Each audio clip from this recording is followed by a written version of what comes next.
Hello friend, welcome to technical fix channel. आज की video में हम विंडोज़ 11 में या विंडोज़ 10 में आप जो भी यूज़ कर रहे हैं वहाँ पर माइक्रोसॉफ्ट स्टोर की जो ऐप्स हैं उन्हें डिलीट करने का, अनइंस्टॉल करने का तरीका सीखने वाले हैं।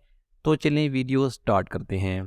सबसे पहले आपने क्या करना है कि स्टार्ट बटन पर जाकर आपने यहाँ पर ऐड और रिमूव प्रोग्राम्स को ओपन करना है। जैसे कि मैं यहाँ से इसे ओपन करता हूँ तो यहाँ पर आपके सामने वो तमाम ऐप्स आ जाएंगी जो आपके कंप्यूटर में इंस्टॉल हैं। यहाँ पर बहुत सारी ऐप्स हैं जो माइक्रोसॉफ्ट स्टोर से इंस्टॉल हैं, जैसे कि क्लिप चार्म है, प्राइम वीडियो फॉर विंडोज़ है। इस तरह की जो ऐप्स हैं वो माइक्रोसॉफ्ट स्टोर की ऐप्स हैं। जैसे कि यहाँ पर आपको बहुत सारी दूसरी ऐप्स मिल जाएंगी। वो तमाम ऐप्स आपकी डायरेक्ट माइक्रोसॉफ्ट स्टोर से इंस्टॉल की गई हैं या डिफ़ॉल्ट ऐप आपके कंप्यूटर में पहले से इंस्टॉल है। अगर आप इन्हें कंट्रोल पैनल पर जाकर वहाँ पर अनइंस्टॉल करने की कोशिश करेंगे तो वहाँ पर आपको माइक्रोसॉफ्ट स्टोर की जो ऐप्स हैं वो यहाँ पर आप देख सकते हैं नहीं मिलेंगी। तो इसलिए आपने वहीं से ऐड और रिमूव प्रोग्राम से इन्हें डिलीट करना है।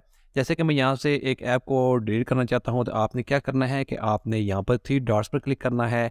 इसके बाद आपने यहाँ से अनइंस्टॉल करना है। अगेन अनइंस्टॉल करेंगे तो वो ऐप जो माइक्रोसॉफ्ट स्टोर की ऐप होगी वो यहाँ से रिमूव हो जाएगी। तो आप इस तरह से बहुत आसान तरीके से इसे डिलीट कर सकते हैं माइक्रोसॉफ्ट स्टोर ऐप्स को अपने कंप्यूटर से।